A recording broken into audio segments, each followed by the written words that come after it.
Boa tarde, bem-vindos ao nosso webinar, desta vez para discutir as unidades locais de saúde, que é um modelo integrado de unidades em Portugal, e o nosso convidado de hoje, a nossa convidada é a Margarida Filipe, que é a enfermeira diretora da Unidade Local de Saúde de Matosinhos, um dos exemplos que temos em Portugal, e também uma longa carreira na administração hospitalar, enquanto enfermeira diretora, e também na vertente académica, enquanto doutorada também em administração de serviços de saúde. E eu, entretanto, também em nome da Associação Portuguesa de Administradores Hospitalares e do SEBEX, dava boas-vindas a todos vós e agradecer à Margarida por fazer-nos o favor de estar connosco hoje a partir de Matosinhos, no Porto. Boa tarde, Margarida. Olá, boa tarde, Alexandre, boa tarde a todos. Eu, como o Alexandre referiu, vou-vos falar um bocadinho sobre as unidades locais de saúde e especificamente vou-vos dar o exemplo da Unidade Local de Saúde de Matosinhos, que é a unidade que existe há mais anos. Se pudermos, então passávamos desde já à apresentação.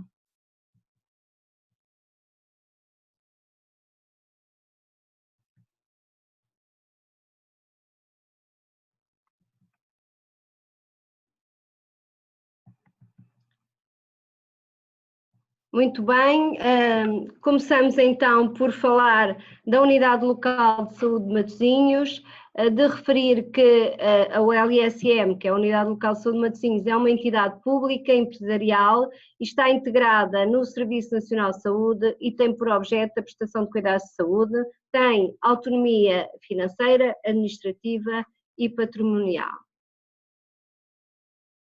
Eu acho que estou... Okay, muito bem.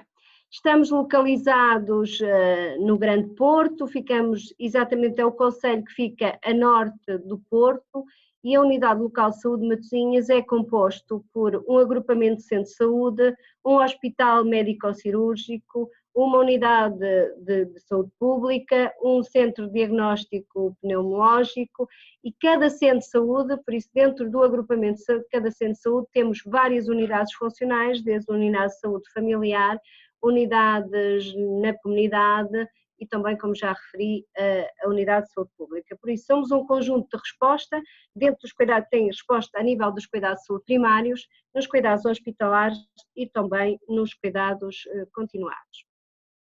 A área total do concelho de Matosinhos é 63,2 km², é um território pequeno, comparativamente com outras unidades locais de saúde, que já são 8 no país, sendo que na região norte temos uma mesma norte de Portugal, no litoral também, que é a unidade local de saúde do Alto Minho, que fica em Viana do Castelo, corresponde ao distrito de Viana do Castelo, depois temos outra que corresponde ao distrito de Bragança, também no norte de Portugal, mas muito mais no interior, e no interior temos várias, como também a da Guarda, a de Castelo Branco, a Unidade Local de Saúde de Castelo Branco, Guarda, e depois mais para sul temos a do Norte Alentejano, que corresponde ao distrito de Porto Alegre, e depois a Beja e, entretanto, no litoral temos Matosinhos e o litoral alentejano e Viana. O nosso hospital, para além de dar resposta à população de Matosinhos, que é cerca de 175 mil habitantes pelo censo de 2011, também serve como hospital de referência para outro concelho, que é o concelho de Póvoa e de Vila de Conde, para mais 2 concelhos, e por isso, em algumas especialidades, dá resposta a cerca de 318 mil habitantes. Quais são as nossas infraestruturas e equipamentos? Temos as várias especialidades médicas, desde a anestesiologia, cardiologia, cirurgia geral, gastroinfecciologia, neurologia, ginecologia e por aí adiante. Temos cerca de 350 camas, 21 berçários, 10 salas de bloco central, 3 salas de bloco de ambulatório, 7 salas de bloco de partos, e depois temos 10 cadeirões e 6 camas para a área de ambulatório, 16 lugares de medicina hiperbárica, que dispomos de uma câmara para medicina hiperbárica e vários gabinetes de consulta e uma farmácia hospitalar. Os equipamentos, enfim, temos um pouco tudo, ressonância, tomografia, radiologia, mamografia, angiografia e um core lab no laboratório. O que fazemos, a nossa procura é cerca de 99% da procura são beneficiários do Serviço Nacional de Saúde e o restante são de subsistemas e alguns seguros, muito poucos são sobretudo seguros relacionados com situações de acidentes de trabalho ou de aviação. Num dia, o que é que a OLS de Matosinhos faz? Num dia, cerca de 1.100 consultas hospitalares, 2.100 consultas nos cuidados de saúde primários, 40 doentes são intervencionados em bloco de ambulatório, temos 4 partos, 47 sessões de hospital dia, cerca de 230 atendimentos de urgência, 48 doentes saídos, 19 doentes intervencionados em bloco central, por isso, como veem, a nossa cirurgia de ambulatório é muito grande, fazemos cerca de 9.000 análises e 2.283 exames de diagnóstico. Quanto ao modelo de financiamento da OLS, que é um modelo semelhante aos modelos das outras OLS, o financiamento é por capitação. A capitação foi calculada em função de características próprias da população e no nosso concelho, na nossa OLS, é cerca de 722 euros por habitante, ou no montante máximo de 126 milhões de euros em 2019. Temos, no nosso modelo de financiamento, também temos algumas penalizações no nosso contrato de programa, que tem a ver com a não observância dos objetivos de qualidade e eficiência, sustentabilidade económica ou financeira, onde temos uma penalização de 10% do valor capitacional, que dá cerca de 12,7 milhões de euros. 4% estão indexados ao cumprimento de objetivos de qualidade e eficiência dos cuidados de saúde primários, 3% estão indexados ao cumprimento de objetivos dos cuidados hospitalares, 1% estão indexados ao cumprimento de objetivos de sustentabilidade económica e financeira e 2% estão indexados ao cumprimento de objetivos relativos a internamentos, consultas hospitalares e urgências evitáveis. Vamos então falar de integração de cuidados, pois eu acho que é o objetivo desta nossa comunicação, e dizer que as unidades que não têm integração de cuidados, a sua oferta é sobretudo centrada nos cuidados agudos, fragmentada e sem continuidade, é tradicional, de estrutura e de cariz próprios dos hospitais, e os cuidados de saúde primários que tentam dar uma resposta em toda a diversidade da necessidade de recursos que são limitados. A integração de cuidados contribui para um sentimento, a falta de integração de cuidados contribui para um sentimento de desorientação do doente e constitui mesmo obstáculos à sua participação e envolvimento dentro do sistema.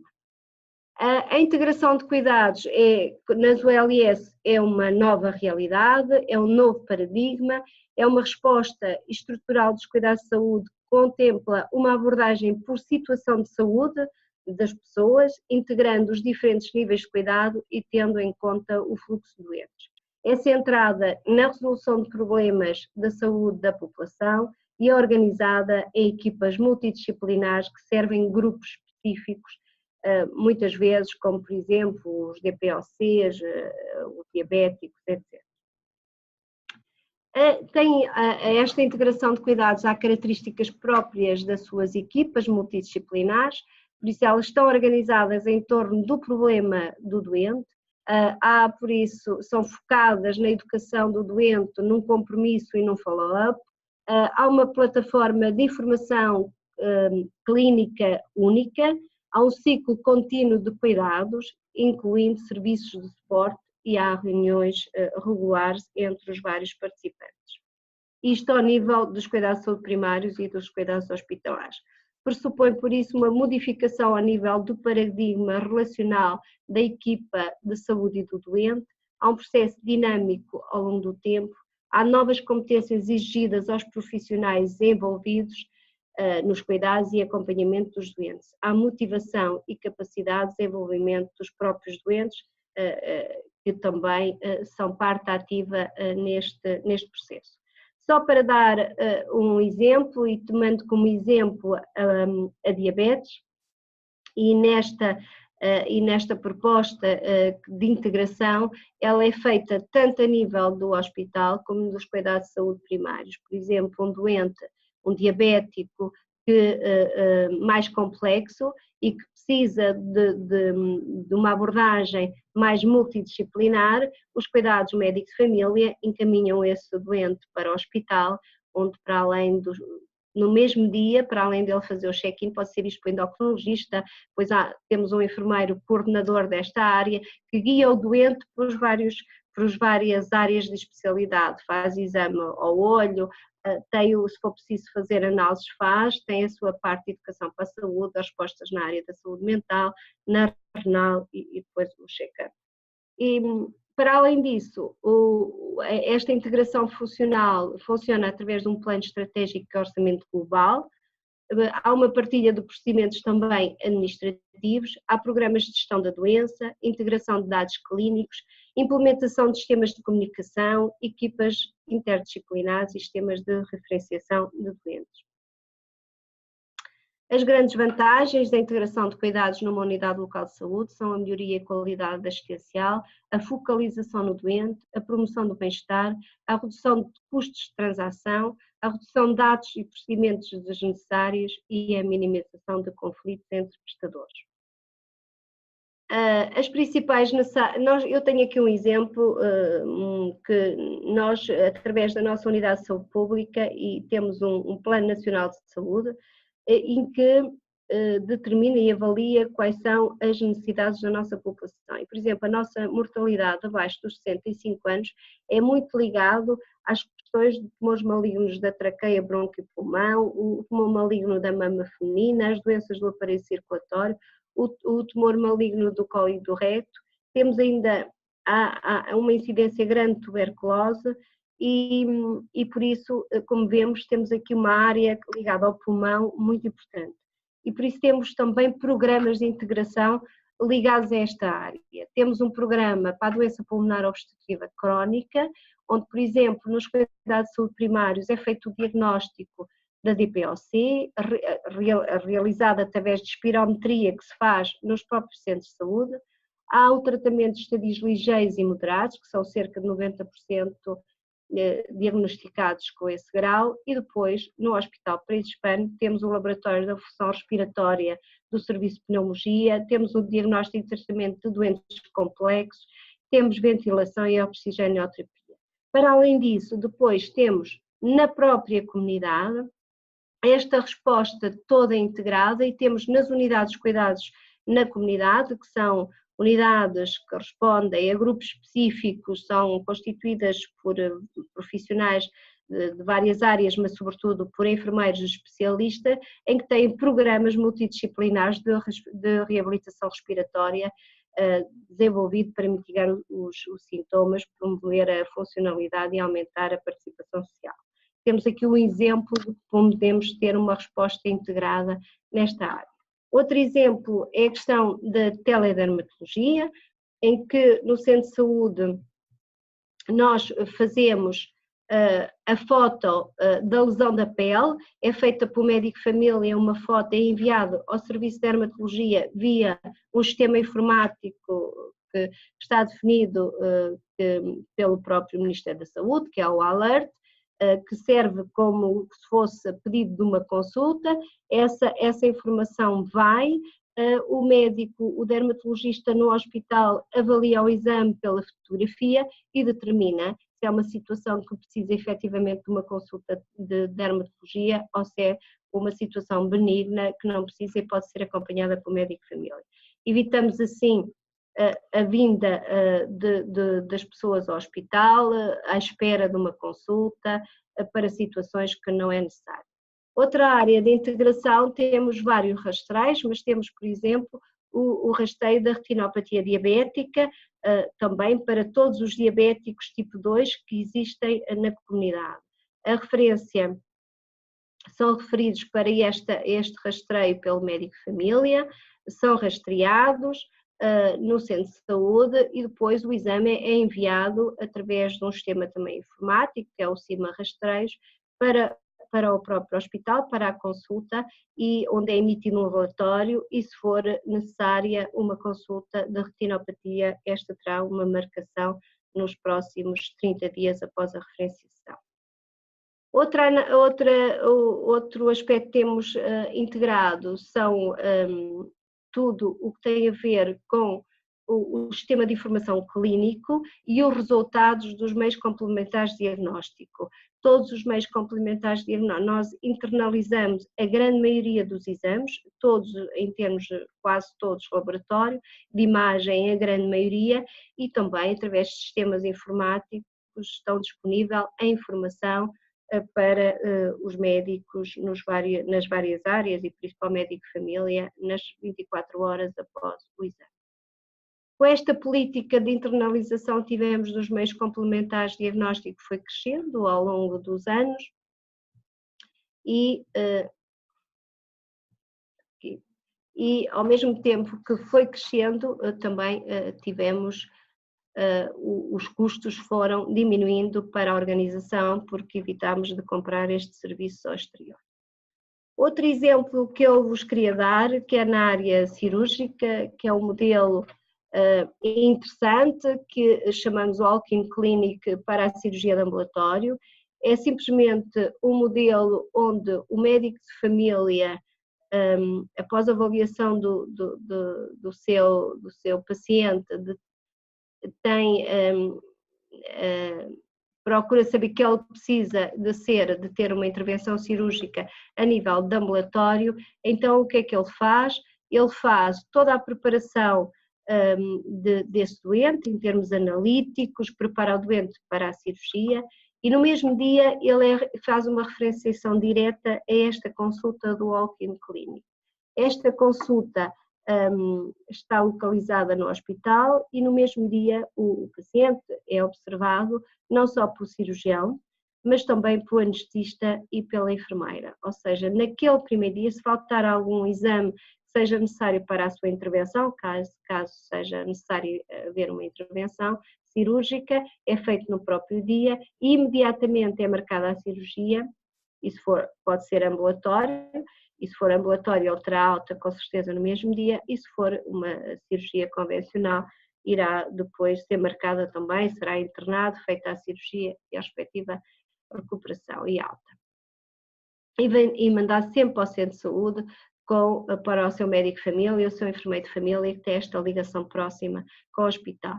As vantagens é diminuir o tempo de espera entre o diagnóstico e o tratamento cirúrgico, reduz as deslocações do doente ao hospital, as consultas, as repetições de exames e, por consequência, os custos, diminui o absentismo ao trabalho por parte dos doentes e há uma maior satisfação, pois os doentes não andam a circular de consulta a consulta e estar constantemente à espera, primeiro uma consulta de cirurgia, depois uma consulta de anestesia, depois uma consulta de enfermagem e por aí adiante. Outra área que temos, como viram, também é um problema da nossa comunidade, é o cancro da mama. Também criámos uma consulta multidisciplinar da mama, numa parceria entre as várias unidades que temos no nosso centro de saúde, a cirurgia geral, o serviço de imagiologia e o serviço de anatomia patológica. Ou seja, o médico de família, quando tem uma suspeita, envia o utente diretamente a um dia próprio por semana, que pode enviar o utente para esta consulta e no mesmo dia o utente é visto pela cirurgia, faz a sua mamografia, se for preciso faz a punção e tem uma resposta muito rápida. Isto é aqui o rastreio, não é?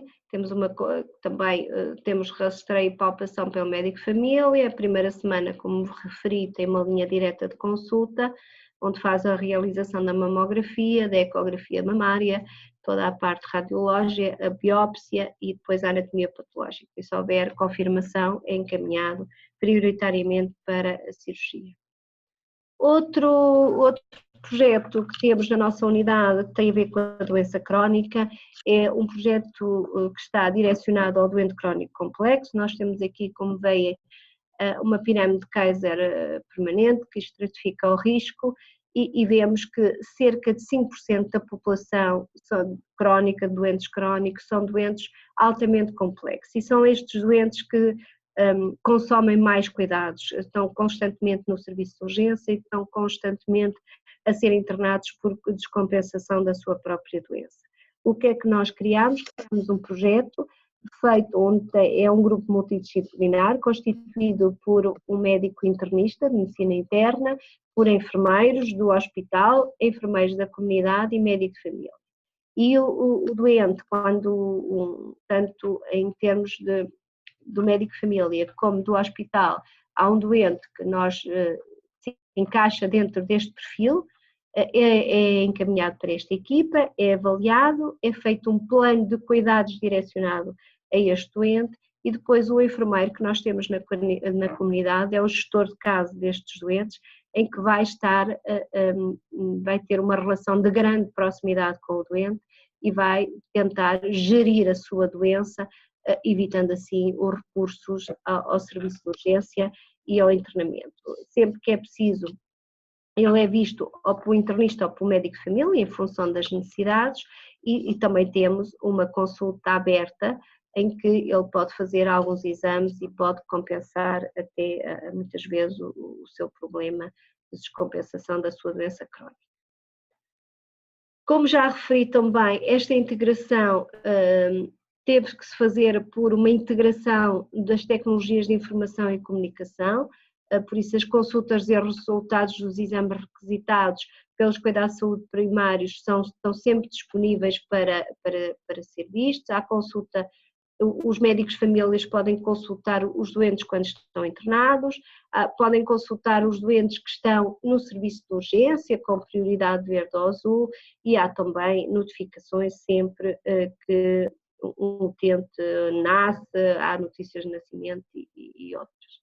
Por isso, o nosso nível de integração começou até por não ser os cuidados, começou por ser outras áreas. Hoje tentamos que ela se passe ao nível dos cuidados, que é o mais importante, mas temos desde o início integração dos recursos humanos e também da farmácia, da esterilização, do serviço de informática, o serviço de nutrição, a psicologia, o serviço social, a própria gestão de transportes é completamente integrada, os serviços financeiros, a gestão da qualidade, as compras, a logística, as várias comissões, tudo isto é integrado aos vários níveis de cuidados. Bom, os nossos recursos humanos, só para terem uma ideia, no hospital temos cerca de 1.780 profissionais e nos nossos cuidados de saúde primários cerca de 500. A distribuição por categorias profissionais, vemos que a grande maioria são enfermeiros e assistentes operacionais, e depois temos também médicos e outros profissionais. Obrigada a todos. Só para dizer, esqueci-me que nós somos certificados pela ISO 9001 2015 na globalidade de todos os serviços, o hospital e o nosso agrupamento de centro de saúde estão certificados. Obrigados pela vossa atenção, fico então disponível para qualquer questão que queiram colocar. Muito obrigada. Obrigado, Margarida, foi realmente interessante esta apresentação de todo o trabalho e toda a construção que já é feita na Unidade Local de Saúde de Matosinhos, que já foi criada há 20 anos. 20 anos. Demora 20 Faz anos. este ano 20 anos. Exatamente, demora 20 anos nesta... Em junho. Em julho. Junho. E realmente é fantástico ver o trabalho que conseguiram e a experiência que têm para o sistema de saúde português. Nós temos já aqui algumas perguntas e eu convidava todos os participantes a utilizarem a caixa Q&A que se encontra no vosso ecrã, na zona inferior do vosso ecrã, e podem colocar aí as perguntas e naturalmente teremos todo o prazer em responder. A primeira pergunta é do Filipe de Melo, que diz: boa tarde, Margarida, muito obrigado pela excelente palestra. Aproveito e deixo uma pergunta a respeito de um tema ainda em avanço no Brasil. Há alguma norma em Portugal que regulamenta a telemedicina, como no caso das consultas de dermatologia que apontou? Sim, e existe legislação própria para essa área. A telemedicina já foi criada há muitos anos.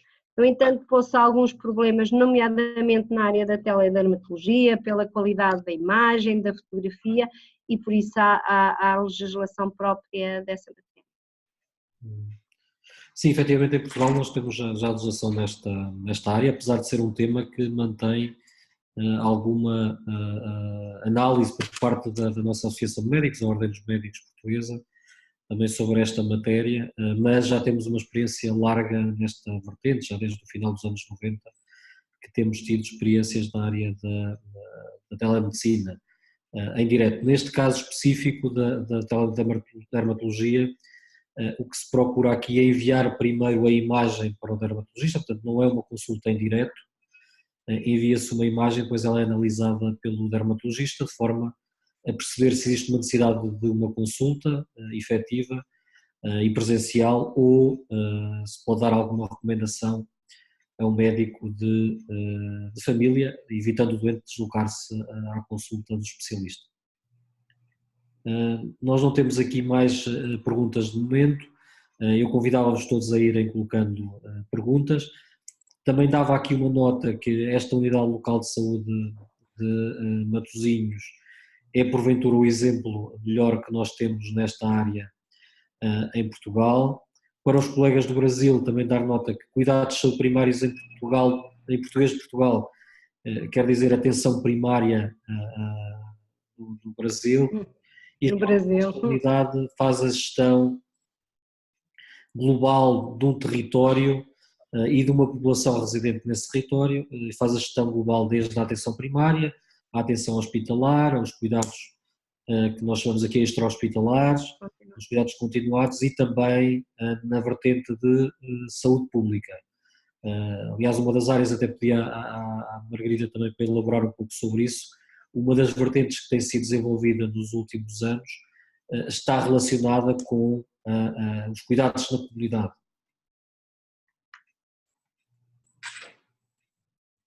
Não sei se a Margarida pode elaborar um pouco sobre isso, sobre os recentes trabalhos. Sim.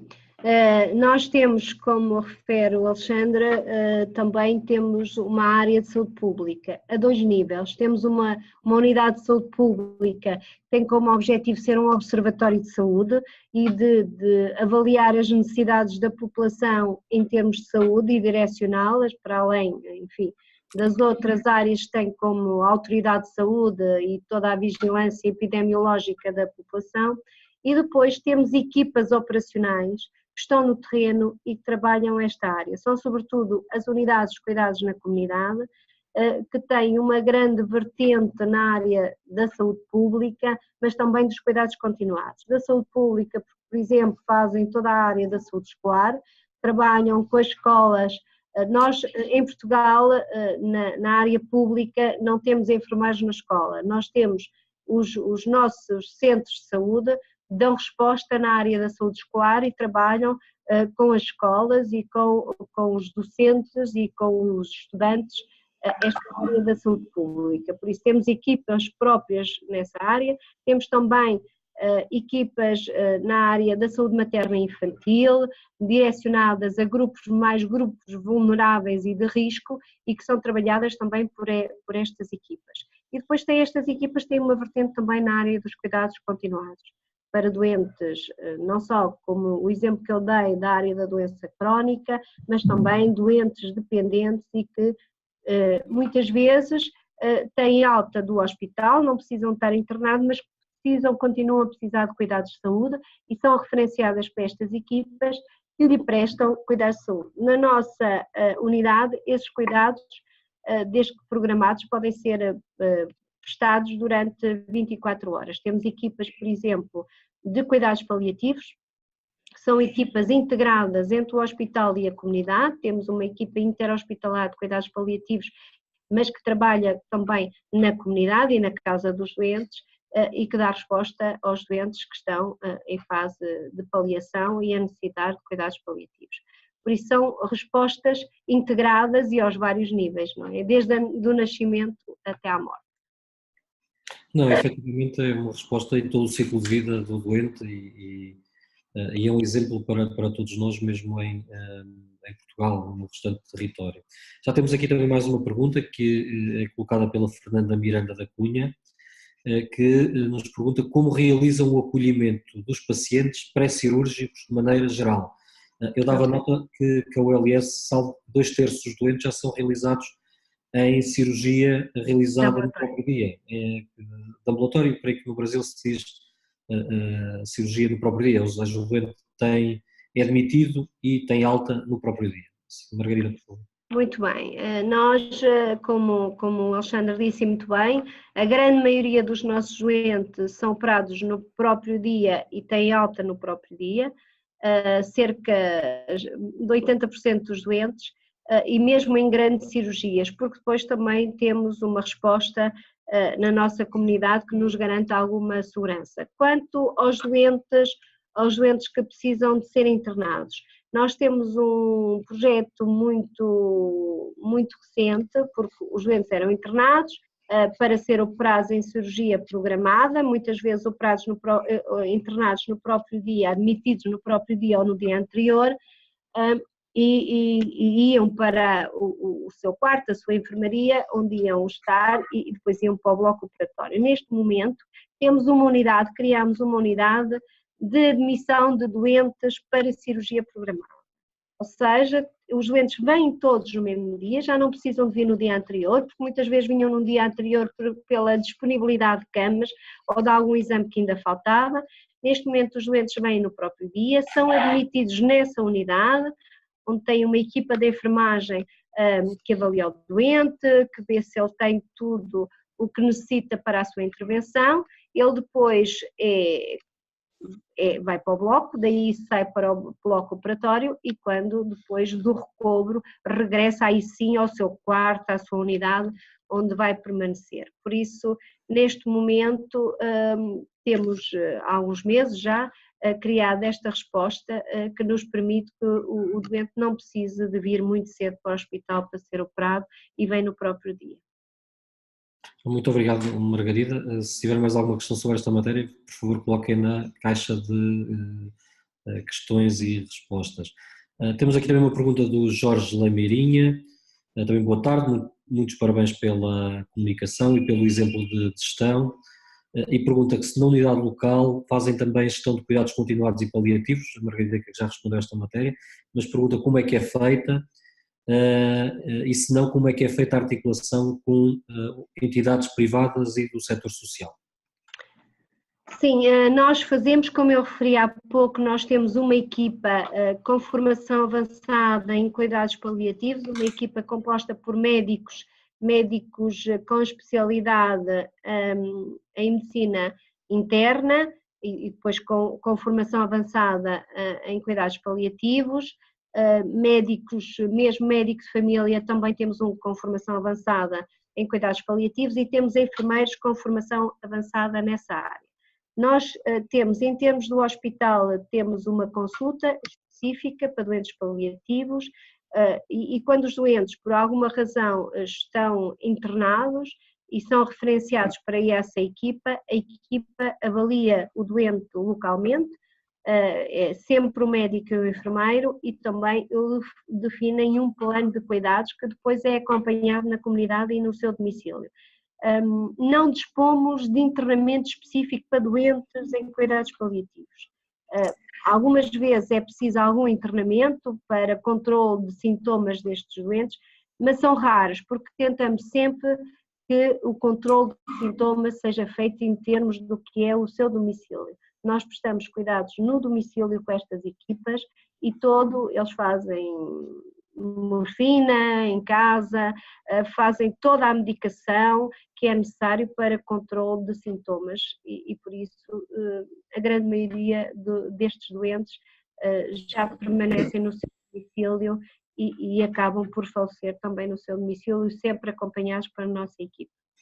Não, e realmente é um exemplo nesta matéria de deshospitalização e desenvolvimento de cuidados no domicílio, a possibilidade de já também aportar este tipo de cuidados a nível da casa de cada doente. Aqui outra pergunta do Jorge Lameirinho, um bocadinho também já ligada também nesta matéria, mas pergunta que no caso de necessidade de injeções intravítreas na área da oftalmologia, em doentes diabéticos, como é feito o controle metabólico e a educação para o controle na diabetes, alimentação, exercício físico, medicação, de modo a controlar os custos e os resultados com esta terapêutica. Muito bem. Como eu também, foi um exemplo que eu dei dos vários, nós temos uma consulta integrada para o doente diabético, ou seja, temos dois tipos de doentes diabéticos, temos alguns que são simplesmente vigiados nos cuidados de saúde primários, que não têm grandes riscos, e depois temos os doentes mais complexos, que têm uma consulta em termos hospitalares aos vários níveis, tanto da oftalmologia, e aí sim temos por vezes necessidade de intervenção nesta área, não só com injeções intravítreas, mas como laser e etc., outras terapias que fazemos na retinopatia diabética, mas também tem acompanhamento da endocrinologia, da oftalmologia, da nefrologia, por isso toda a área que interfere com a própria diabetes. E, sobretudo, temos um enfermeiro que faz a coordenação entre as várias especialidades com este doente. Obrigado, Margarida. Vamos passar agora aqui para um tema que mais relacionado com o financiamento, e o Luís Filipe Costa Milã, nosso colega do SEBEX, pergunta como funciona a remuneração desta rede integrada da Unidade Local de Saúde. A alocação de custos e o pagamento são centralizados, há mecanismos de pagamentos baseados em valor? Sim. Bom, o financiamento, como eu referi, é um financiamento per capita e também temos negociado um contrato com a tutela que tem penalidades se não cumprirmos esse contrato. E depois a tutela vai fazendo transferências do orçamento para nós fazermos face às nossas despesas, e é assim que funciona. Não sei se eu respondi à sua questão, se o Alexandre que poderá até explicar melhor esta área. Sim, esta Unidade Local de Saúde recebe uma capitação por cada residente, que na prática também estará inscrito a nível dos centros de saúde, mas por cada residente na área geográfica da Unidade Local de Saúde. E a Unidade Local de Saúde é responsável financeiramente pelas prestações de saúde desta população. Se um destes residentes for a outro hospital fora da rede, a Unidade Local de Saúde é responsável financeiramente também por esse valor, e se tratar pessoas também que fora ou não residentes também recebe por essa remuneração. Depois, como a Margarida bem explicou na apresentação, cerca de 10% deste valor capitacional fica dependente do cumprimento de um conjunto de indicadores, que se não cumprir a Unidade Local de Saúde é penalizada. São indicadores de qualidade, na área dos cuidados primários, também alguns da área populacional e também alguns indicadores de qualidade da própria prestação de cuidados hospitalares. Por outro lado, também está obrigada à realização de um conjunto de procedimentos de atividade cirúrgica, de consultas, de episódios de urgência, que se não os realizar também terá uma penalização associada a esse valor. Portanto, acaba por ser um contrato muito exigente para a Unidade Local de Saúde e que de uma forma sistemática, aliás, praticamente como todos os prestadores de cuidados de saúde, nunca estão muito satisfeitos com o financiamento atribuído. Continuando neste tema, temos a Cristina Cardoso, que também nos cumprimenta e pergunta também em relação ao financiamento dos atendimentos, pergunta se neste valor previsto por pessoa, portanto per capita, estão contempladas as intercorrências nos internamentos, a quimioterapia, a ortóteses, as próteses e materiais especiais. Sim. Sim, está previsto tudo isso, como refere o Alexandre, enfim, a capita muitas vezes não absorve tudo, não é? Foi a capita que foi definida para as várias unidades locais de saúde, sendo que muitas vezes a diferenciação dos hospitais é distinta. E aqui claramente que a Unidade Local de Saúde de Matosinhos tem um hospital mais diferenciado, por isso trata muitas vezes doentes mais complexos e têm mais custos associados, não é? Como a infecciologia, mas sim, tanto a infecciologia como a oncologia, como essas ajudas técnicas, próteses, tudo isso está contemplado. Há uma questão que o Alexandre não referiu e eu também não, que é muitas vezes nós temos necessidade de recorrer a serviços privados, como perguntaram, não só para fazer exames, mas muitas vezes para fazer cirurgias também. E esse custo também é suportado pela unidade local de saúde. Sim, sim, sim.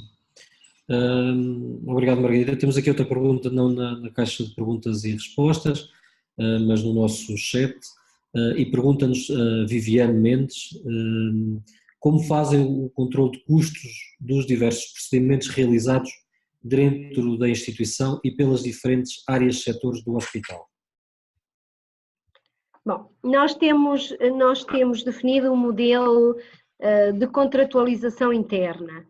Nós temos o hospital, sobretudo, organizado em departamentos e os cuidados de saúde primários também funciona como um departamento, e cada um destes departamentos nós negociamos um contrato com os gestores que estão nesse departamento. Esse departamento tem um conselho de gestão, onde tem um médico, um enfermeiro e um gestor, e esse nível intermédio de gestão negocia com o Conselho de Administração um contrato de prestação e também ligado, com certeza, aos custos e ao controle de custos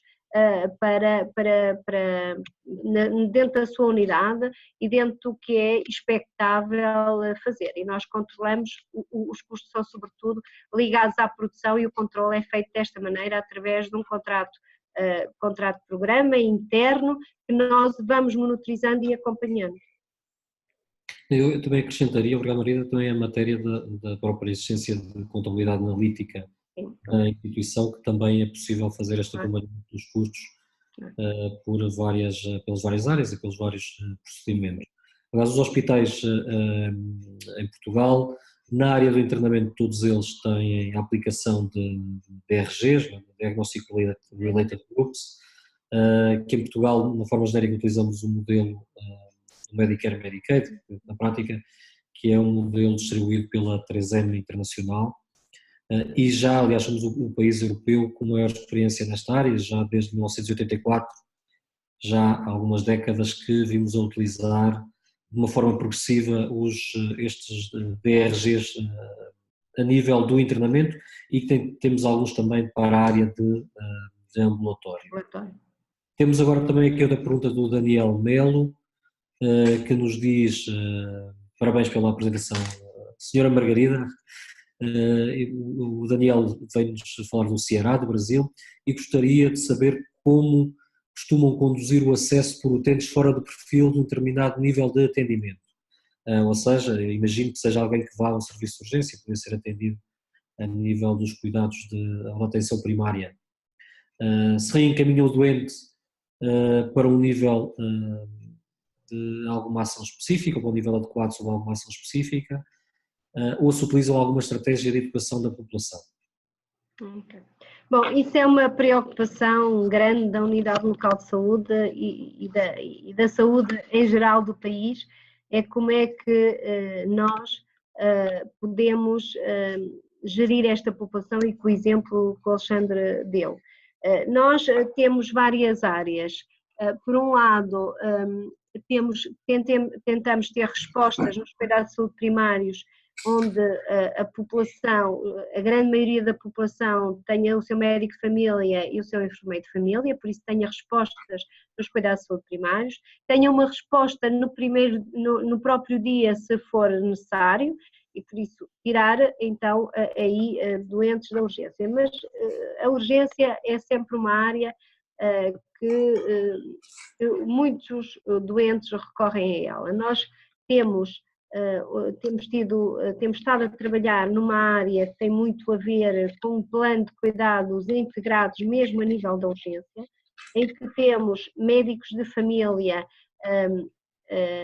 não a triar as situações, porque entendemos que não deviam ser triadores dessa situação. Nós temos um sistema de triagem de Manchester, mas os doentes depois que são classificados de azul e verde, que são os menos urgentes, são vistos pelo médico de família, que é um médico é um médico de medicina geral e familiar, que também é médico nos nossos centros de saúde e conhece muito bem a realidade e que rapidamente faz o contacto com o médico de família daquele doente, e é através da educação que vamos educando a população a não recorrer ao serviço de saúde. Não devolvemos os doentes ao centro de saúde, não recusamos o atendimento, atendemos o utente, mas fazemos-lhe ver que ele tem outras respostas e que pode utilizar outras respostas que são com certeza até mais eficientes do que estar horas no serviço de urgência. E para além disso, eu por acaso foquei esta matéria na matéria do serviço de urgência, mas também dar nota que o modelo português funciona como um modelo de gatekeeping, não é?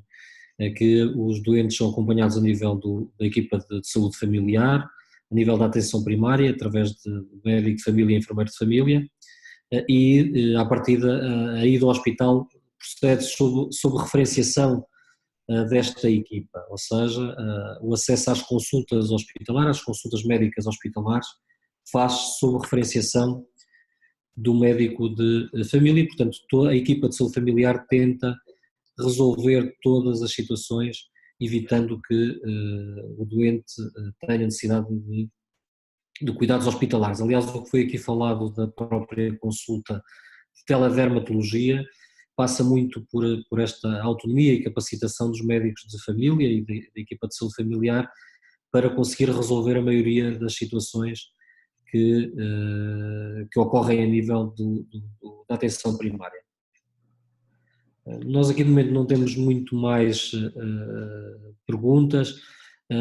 Eu creio também que é importante dar nota, e como dei de início, que esta é a unidade local de saúde em Portugal que tem maior desenvolvimento, até pela experiência e pela equipa que tem, que ao longo dos últimos anos tem desenvolvido um trabalho excepcional na gestão da doença crónica e desta gestão de base populacional, pelo desenvolvimento dos programas que a Margarida só abordou, alguns deles que estão atualmente em curso, mas também é uma unidade local que tem desenvolvido muitas atividades internas ao nível da logística e da melhoria contínua, que é exemplar para os restantes hospitais e unidades de saúde em Portugal, e que convidava todos os colegas portugueses e brasileiros a visitar, porque vale a pena visitar a unidade local de saúde de Matosinhos e ver o trabalho excepcional que tem sido feito ao longo destes anos, e eu estou certo que a Margarida e toda a equipa acolherá de braços abertos pessoas que queiram visitar e colegas gestores que queiram visitar Matosinhos. Serão sempre bem-vindos, já temos tido alguns do Brasil, temos tido também de vários países da Europa visitas e para além, claro, do próprio país, que temos muitas vezes colegas que nos vêm visitar e vêm de algum modo também ver como é que nós funcionamos. Serão sempre bem-vindos, se tiverem interesse, claro, em conhecer a nossa realidade, porque penso que com proximidade é diferente do que estarmos aqui, enfim, numa mera apresentação, dizer tudo o que fazemos e a resposta que temos para os nossos utentes. Bem, obrigado Margarida, a todos, obrigado por esta excelente apresentação. Eu em nome do CBEX e da APA, queria agradecer a todos o momento que tivemos aqui durante este webinar e assegurar-vos que vamos continuar com estes webinars para o futuro, devendo anunciar brevemente a próxima data. Eu sei que no Brasil agora são, ou em São Paulo, pelo menos estamos a falar entre 1h49, em Lisboa estamos a falar das 16h49, portanto quase 5 da tarde, temos 3 horas de diferença neste momento, mas agradecer-vos a todos e principalmente à Margarida pela excelente apresentação sobre a Unidade Local de Saúde de Matosinhos. Também dar nota que este webinar ficará disponível no canal APA no YouTube e que podem rever ou recomendar este webinar aos colegas que não tenham tido a oportunidade de assistir. Portanto, muito obrigado Margarida e obrigado a todos. Alexandre. Boa tarde a todos e obrigado. Muito obrigado a todos e em nome da SEBEC Sinapá, muito obrigado pela vossa confiança. Até à próxima. Obrigada.